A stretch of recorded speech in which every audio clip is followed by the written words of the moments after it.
আসসালামু আলাইকুম friends, welcome back to my cooking channel Mili's cooking corner. আশা করছি আল্লাহর রহমতে সবাই অনেক ভালো আছেন। আজকে আমি আপনাদের সাথে শেয়ার করব খাসির পায়া রেসিপি। খাসির পায়া খেতে যেমন টেস্টি তেমনই হেলদি একটা খাবার, আর এর কুকিং প্রসেসটাও কিন্তু খুবই সোজা। তো চলুন দেখে আসি খাসির পায়া রান্নার এই সহজ রেসিপিটি। আর ভিডিওটি দেখতে দেখতে আমার চ্যানেলটি সাবস্ক্রাইব করার অনুরোধ রইল। খাসির পায়া রান্নার জন্য এখানে আমি দুটি খাসির মোট 8টি পা নিয়েছি। পাগুলো সুবিধা মতো ছোট ও বড় সাইজে কেটে নিয়েছি।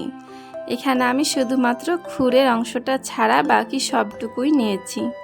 আর সাথে নিয়েছি কয়েক টুকরো মাংস। খাসির পায়ার সাথে খাসির মাংস দিলে খেতে কিন্তু খুব ভালোই লাগে, তবে আপনারা চাইলে মাংসটা স্কিপও করতে পারেন। এবার চুলায় একটা বড় সাইজের পাত্র বসিয়ে তাতে দিয়ে দিলাম খাসির পায়াগুলো রান্নার জন্য। এখন একে একে সবগুলো মশলা দিয়ে দিব। যেহেতু পায়া রান্নায় মশলাটা পরিমাণে একটু কম লাগে, তাই আমিও প্রতিটা মশলা পরিমাণে অল্প করেই নিয়েছি। দিয়ে দিয়েছি তেজপাতা, এলাচ, দারুচিনি, পেঁয়াজ কুচি, রসুন বাটা, আদা বাটা, কাঁচামরিচ, হলুদের গুঁড়া, মরিচের গুঁড়া, ধনিয়া গুঁড়া, জিরার গুঁড়া, স্বাদ মতো লবণ ও সামান্য কিছুটা তেল। এরপর দিয়ে দিলাম পানি। পানিটা এমনভাবে দিতে হবে যেন পায়াগুলো পানির ভেতরে ডুবে থাকে। দেখতেই পাচ্ছেন আমি একটু ফাঁকা রেখে পানিটা দিয়েছি যেন চুলার তাপে পানিটা ফুটে উঠলে উপচে পড়ে না যায়। এখন ভালোভাবে নেড়ে নিচ্ছি যেন গুঁড়া মশলাগুলো পানির সাথে মিশে যায়। চুলাটা আমি অন করার পর হাই হিটে রাখবো পানিটা ফুটে ওঠা পর্যন্ত। এরপর চুলাটা লো হিটে করে রান্না করব নিহারিটা পুরোপুরি সিদ্ধ হওয়া পর্যন্ত। চুলার ফ্লেমটা লো করে পাত্রটা আমি ঢাকনা দিয়ে ঢেকে দিলাম। পাত্রে যদি কোনো ছিদ্র থাকে তবে সেটা কাগজ বা টিস্যু দিয়ে বন্ধ করে দিবেন। ফিরে আসলাম আধা ঘন্টা পর। দেখতেই পাচ্ছেন পাত্রে পানি কিছুটা কমে গিয়েছে। যেহেতু পায়া রান্নায় পানির পরিমাণটা একটু বেশি থাকে, তাই বারবার পায়াগুলো নাড়ার দরকার নেই। আধা ঘন্টা পর পর নেড়ে দিলেই হবে।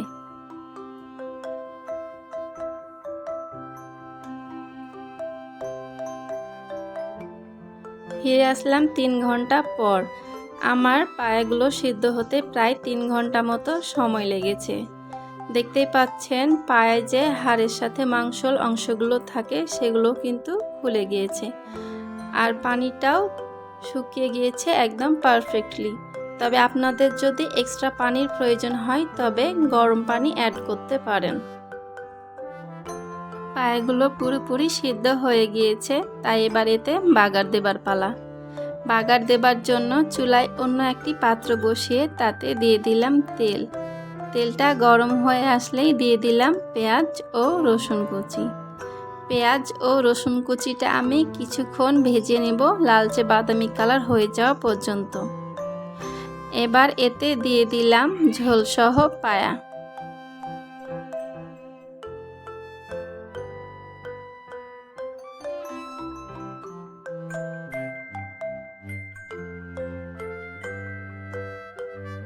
বাগার দেবার পর পাত্রটা 5 মিনিটের জন্য ঢাকনা দিয়ে ঢেকে লো হিটে রান্না করব, যেন বাগারের ফ্লেভারটা পায়ার সাথে খুব ভালোভাবেই মিশে যায়। 5 মিনিট পর পাত্রের ঢাকনা তুলে সামান্য কিছুটা ভাজা জিরার গুঁড়া ছড়িয়ে দিলাম। এতে কিন্তু খুব সুন্দর একটা ফ্লেভার আসে। তো দেখতেই পাচ্ছেন হয়ে গেল আমার মজাদার পায়া রান্না। আশা করছি আজকের রেসিপিটি আপনাদের ভালো লেগেছে। ভালো লেগে থাকলে ভিডিওটিতে একটি লাইক, কমেন্ট ও শেয়ার করতে ভুলবেন না। আর সেই সাথে আমার চ্যানেলটিকে সাবস্ক্রাইব করে সামনে এগিয়ে যেতে সাহায্য করবেন। দেখা হবে পরবর্তী ভিডিওতে নতুন কোনো রেসিপি নিয়ে। সেই পর্যন্ত সবাই অনেক ভালো থাকবেন।